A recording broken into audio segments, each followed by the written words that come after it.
ہمارے کتنے نوجوان اللہ ان کو ہدایت کرے، یہ ایسے گیم کھیل رہے ہیں جس گیم کے کھیلنے سے وہ کافر ہو جاتا ہے، اس کو کلک کرنے سے وہ کافر ہو جاتا ہے۔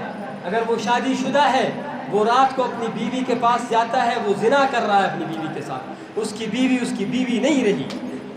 آپ خوب سمجھتے ہو کہ وہ کون سا گیم ہے یا نہیں سمجھ رہے ہو؟ شادی شدہ حضرات اور جن کا منگنی میں نکاح ہوا ہے وہ لوگ تو بالخصوص احتیاط کرے، نکاح ختم ہو جاتا ہے، انسان کافر ہو جاتا ہے، اس میں بت کو سجدہ کیا جاتا ہے، بت کو سجدہ کرنے کے لیے بٹن کلک کیا تو گویا آپ نے یہ کہا کہ میں سجدہ کر رہا ہوں، اور آپ اسلام کے دائرے سے نکل گئے اور نکاح ٹوٹ گیا۔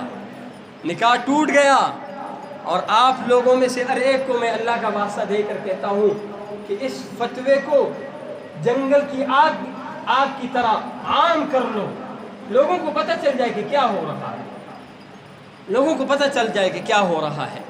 یہ وہی دور ہے کہ رسول اللہ صلی اللہ علیہ وسلم نے فرمایا تھا کہ انسان رات کو سوئے گا تو مسلمان ہوگا، صبح کو اٹھے گا تو کافر ہوگا، صبح کو اٹھے گا تو مسلمان ہوگا، رات سونے سے پہلے وہ اپنے اسلام پر قائم نہیں رہ سکے گا، کفر کو کافر اتنا عام کریں گے۔ اب گیم دیکھو اور کفر دیکھو، بیت اللہ شریف کو اڑانا دیکھو اور قرآنی آیت کا مذاق اڑانا دیکھو۔ مسلمانوں، ہوش کا ناخن لے لو، ہوش کا ناخن لے لو، اپنے آخرت کے مفاد کو بھی سوچو، اپنے دنیا کے مفاد کو بھی سوچو۔ وہ لوگ تمہیں گیموں میں لگا کر وہ دنیا میں کیا کیا ترقی کر رہے ہیں، آپ بھی ترقی کر سکتے ہو، آپ کو بھی اللہ نے دماغ دی ہے، اعصاب دی ہے، خلی عطا کی ہے۔ اب سوچو کہ میں اپنے لیے، اپنی قوم کے لیے، اپنے خاندان کے لیے کیا کر سکتا ہوں، دنیا میں کیا کر سکتا ہوں، آخرت میں کیا کر سکتا ہوں۔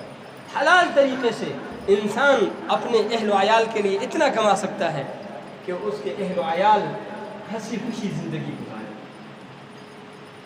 لیکن اس کے لیے گیم اور فضولیات سے بچ کر زندگی گزارنا ہوگا، اللہ کے دربار میں پڑھ کر زندگی گزارنا ہوگا، پھر اللہ توڑے میں برکت عطا فرمائیں گے۔ ٹھیک ہے نا؟ انشاءاللہ کوشش کریں گے نا انشاءاللہ۔ ایک تو سب یہ کوشش